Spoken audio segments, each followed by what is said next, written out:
Assalamualaikum warahmatullahi wabarakatuh. Halo, selamat pagi anak-anak. Berjumpa lagi dengan Pak Bambang. Nah, sebelum pembelajaran PKW dimulai, yuk berdoa dulu sesuai dengan kepercayaan masing-masing. Cukup. Nah, sebelum kita mulai ke pokok materi yang utama, Pak Bambang akan menunjukkan sebuah gambar.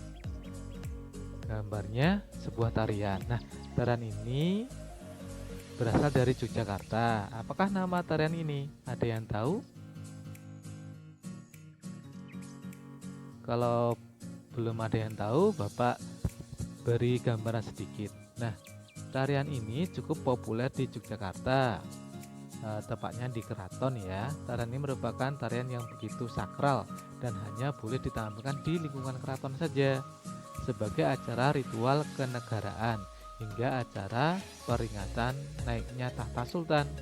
Tarian ini dimainkan oleh 4 penari wanita yang cantik dan anggun yang melambangkan 4 unsur yang ada di dunia seperti api, grama, air, roya, tanah, bumi, dan udara, angin. Dan dari keempat penari tersebut memiliki nama-nama tersendiri antara lain Batak, Hulu, Dada, dan Bucit. Nah, makna tarian ini sendiri ialah berasal dari kata impi. Bahasa Indonesianya adalah mimpi. Ciri khas dari tarian ini ialah lambat dan lemah gemulai yang memberi makna kesopanan dan kelemah lembutan. Nah, kira-kira tari apa ya? Tari Serimpi. Ya, benar sekali. Ini adalah tarian khas Yogyakarta. Nah, ini adalah peta Indonesia. Di Indonesia itu mempunyai banyak kebudayaan yang sangat beragam dan dapat dikatakan mempunyai keunggulan dibandingkan dengan negara lainnya. Semuanya itu adalah kekayaan yang dimiliki bangsa ini dan harus tetap dijaga. Salah satu yang bisa kita lakukan dengan membuat kerajinan menggunakan inspirasi budaya lokal non-benda seperti tarian, upacara adat, cerita daerah, dan lain-lain. Tahu nggak? Setiap jenis budaya tradisi non-benda itu dapat menjadi sumber inspirasi yang dikembangkan untuk menjadi produk kerajinan. Hingga saat ini saja tercatat kurang lebih 4.156 warisan budaya non-benda yang terdapat di seluruh Indonesia. Wow, banyak sekali. Setiap daerah itu dapat mengembangkan kerajinan khas daerah yang mengambil inspirasi dari budaya tradisi daerahnya masing-masing. Nah, kekayaan budaya tradisi Indonesia adalah kearifan lokal, local genius, yang dapat menjadi sumber inspirasi yang tidak ada habisnya. Jadi, silahkan anak-anak nanti untuk mulai berkarya.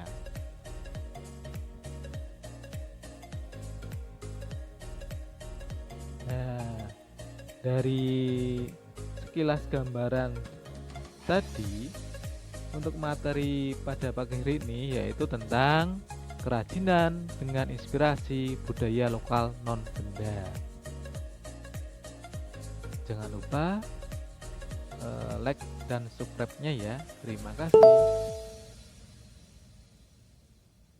Nah, tujuan pembelajaran pada pagi hari ini adalah yang pertama, mendeskripsikan karya kerajinan ragam budaya non-benda. Yang kedua, memahami proses desain dan membuat kerajinan dengan inspirasi budaya non-benda.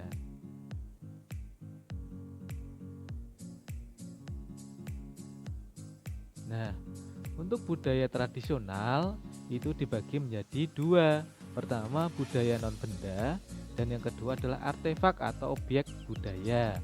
Nah, kebudayaan non-benda adalah kebudayaan yang mengacu pada hasil karya yang bersifat abstrak, bukan berupa benda.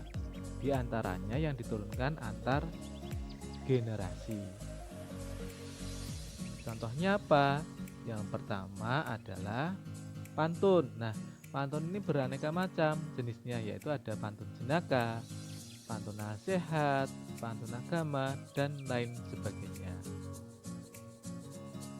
Yang kedua, cerita rakyat. Nah, cerita rakyat ini bisa berwujud dongeng, mitos, dan lain sebagainya. Yang ketiga, tarian. Nah, tarian tradisional itu banyak macamnya. Contohnya yang terkenal dari Bali, yaitu tari kecak. Yang keempat adalah upacara adat. Nah, upacara adat ini berupa ritual, festival daerah, dan tradisi. Contohnya ini adalah khas di Yogyakarta, yaitu grebek sawal, yaitu berupa gunungan yang dipikul ya, ini jangan bersama-sama dan menjadi rebutan. Nah, selanjutnya apa itu artefak atau objek budaya? Nah, sedangkan artefak ini contohnya diantaranya adalah pakaian daerah, wadah tradisional, senjata, dan rumah adat itu adalah contoh objek budaya.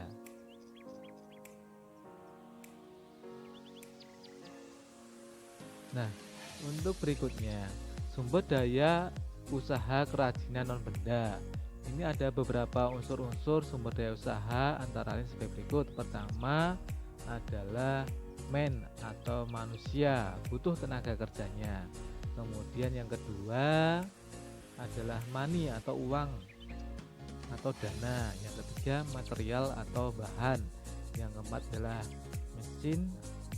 Yang kelima adalah metode atau cara produksinya. Yang keenam adalah market atau pasar atau jaringan usaha. Nah, bagaimana kita melakukan perancangan kerajinan dan inspirasi budaya non-benda? Pertama, kita harus menggali dulu potensi budaya non-bendanya. Ya. Kemudian kita cari potensi material, bahannya, dan tekniknya seperti apa untuk membuat sebuah kerajinan. Nah, di sini perancangan kerajinan dengan inspirasi budaya non-benda akan menerjemahkan suatu yang abstrak, tak berbenda, ya, menjadi benda berwujud. Misalnya, inspirasi diambil dari sebuah cerita rakyat tak berbenda, Roro Jonggrang misalnya, menjadi sebuah diorama mini yang menggambarkan salah satu adegan dalam cerita rakyat tersebut. Contoh lain adalah mengambil inspirasi dari kepercayaan simbolis tak berbenda. Contohnya adalah burung enggang. Ini adalah burung khas Kalimantan untuk dibuat menjadi ide untuk hiasan kulkas, tekstil, atau busana benda. Abstrak non benda ini contohnya adalah simbolis burung enggang tadi. Maknanya adalah leluhur turun ke bumi memberikan perlindungan. Kata kuncinya burung enggang dan perlindungan. Nah, bendanya apa yang bisa kita buat menjadi produk kerajinan? Bisa hiasan kulkas di sini dengan magnet, kemudian tekstil atau busana benda.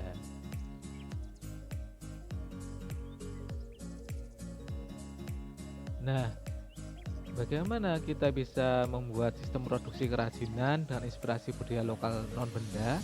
Pertama adalah kita harus mencari ide produknya dulu. Nah, Indonesia itu kaya akan budaya. Nah, kita bisa mencari ide dengan mencintai budaya bangsa. Itu merupakan langkah awal kita ya untuk memunculkan ide-ide untuk merancang produk kerajinan. Yaitu kita harus bangga pada tokoh cerita atau makna filosofi pada simbol-simbol cerita rakyat yang dapat memicu ide atau gagasan yang akan memunculkan beberapa pertanyaan. Nah, Indonesia dari Sabang sampai Merauke banyak sekali budayanya. Bapak di sini akan mengambil satu contoh, yaitu wayang. Nah, wayang adalah suatu seni berupa drama asli Indonesia. Nah, seni pertunjukan ini meliputi seni suara, seni musik, seni sastra, seni rupa, seni tutur, dan lain-lain. Nah, wayang ini dimainkan oleh orang ya, wayang orang di sini. Banyak sekali contohnya, bisa judulnya misalnya Rama dan Sinta dan lain sebagainya.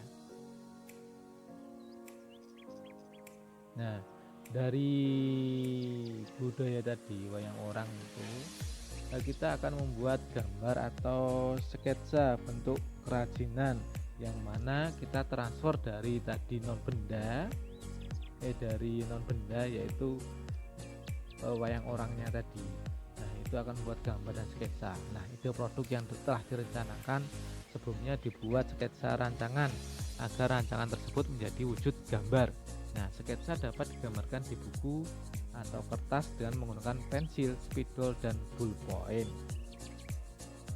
Nah, wayang ini sangat berkembang pesat di Pulau Jawa dan Bali ya. Ide-ide produk rencana atau rancangan dari produk kerajinan ini digambarkan dan dibuatkan sketsa agar ide yang abstrak tersebut menjadi berwujud. Terus yang ketiga, pilih ide terbaik. Nah, setelah dilakukan brainstorming, maka langkah selanjutnya adalah menentukan ide terbaik yang sudah disepakati oleh anggota kelompok. Nah, setelah kamu menghasilkan banyak ide dan menggambarkan dengan sketsa, mulai pertimbangan ide mana yang paling baik, menyenangkan, dan memungkinkan untuk dibuat. Yang keempat, membuat studi model atau prototyping. Nah, ini sketsa ide yang dibuat pada tahap sebelumnya adalah format 2 dimensi, artinya hanya digambarkan pada bidang datar saja. Nah, untuk kerajinan yang akan dibuat berbentuk 3 dimensi, maka studi bentuk selanjutnya dilakukan dalam format 3 dimensi, yaitu dengan studi model. Studi model dapat dilakukan dengan material sebenarnya maupun bukan material sebenarnya.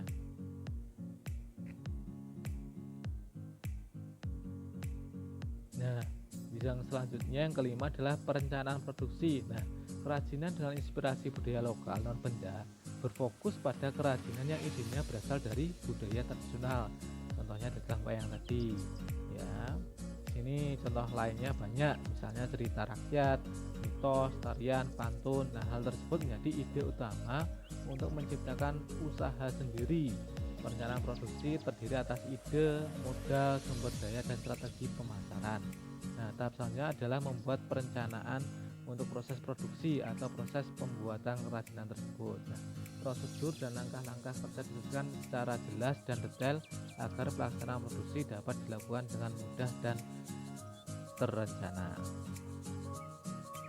Berikutnya, kita akan belajar tentang produksi kerajinan dengan inspirasi budaya non-benda. Nah, proses produksi kerajinan dengan inspirasi budaya lokal non-benda berdasarkan daya dukung yang dimiliki oleh daerah setempat. Nah, di sini Bapak mengambil daerah Yogyakarta, yang mana di situ banyak terdapat juga kulit ya, kulit sapi, kemudian kulit kambing dan sebagainya. Kita harus mempersiapkan bahan dulu kalau mau untuk membuat suatu kerajinan. Terus kemudian di sini kita akan dari kulit tersebut kita akan buat sebuah wayang. Nah, wayang itu kita buat dalam tahap pembentukan ya, ini ditatah di sini. Kemudian yang ketiga ada tahap finishing. Tahap finishing ini adalah berupa pewarnaan. Berarti wayang kita beri warna biar menarik dan bagus dan siap untuk ditampilkan.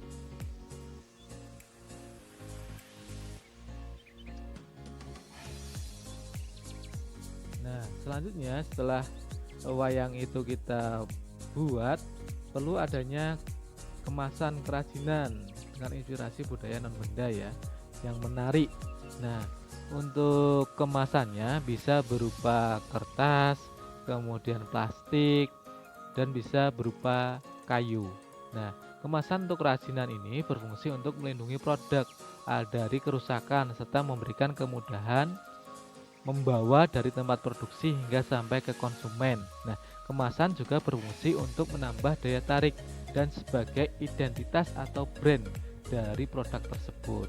Fungsi kemasan didukung oleh pemilihan material, bentuk, warna, teks, dan grafis yang tepat. Nah, material yang digunakan untuk membuat kemasan beragam bergantung pada produk yang dikemas. Nah, produk yang mudah rusak harus menggunakan kemasan yang memiliki material yang berstruktur.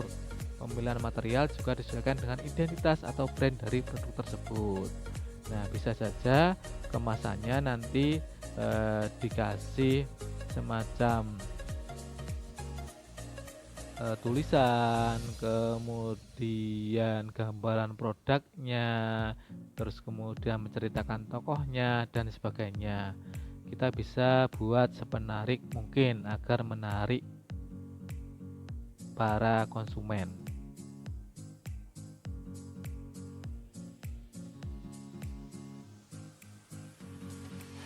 Nah, setelah kita kemas, langkah selanjutnya adalah melakukan pemasaran. Nah, pemasaran langsung adalah promosi dari penjual yang dilakukan langsung kepada konsumen tanpa melalui toko. Nah, penjual langsung merupakan hasil dari promosi langsung yang dilakukan oleh penjual terhadap pembeli.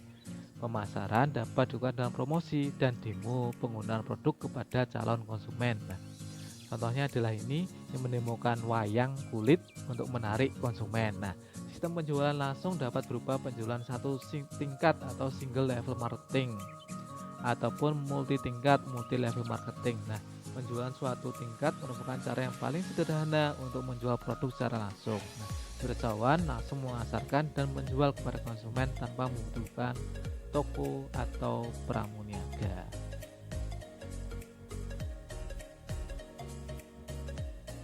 Nah, ini ada sekilas info terkait dengan wayang kulit Purwo Gagrak Pakualaman. Nah, wayang kulit Gagrak Pakualaman merupakan wayang gaya Yogyakarta yang mengenakan keris. Ya. Wayang kulit ini menjadi ciri khas wayang wilayah Keraton Pakualaman. Nah, seperti wayang kulit pada umumnya, wayang Pakualaman memiliki kualitas kulit, tatahan, dan sunggingan yang baik. Namun gagrak wayang kulit ini kurang disosialisasikan ke tengah masyarakat, sehingga perkembangan wayang ini terhambat. Saat ini wayang kulit khas Pakualaman ini sangat sulit ditemukan. Nah, jadi anak-anak bisa membuat kerajinan dan memperkenalkan budaya khas ya, khususnya kita yang bertempat tinggal di Yogyakarta, agar wayang kulit Purwo Gagrak Pakualaman ini tetap lestari sampai ke generasi-generasi berikutnya. Nah, sebelum Bapak akhiri pada materi pembelajaran kerajinan tangan dan inspirasi budaya lokal non benda, di sini ada tugas untuk pengembangan desain dan persiapan produksi kerajinan dan inspirasi budaya non benda. Silahkan dikerjakan secara berkelompok.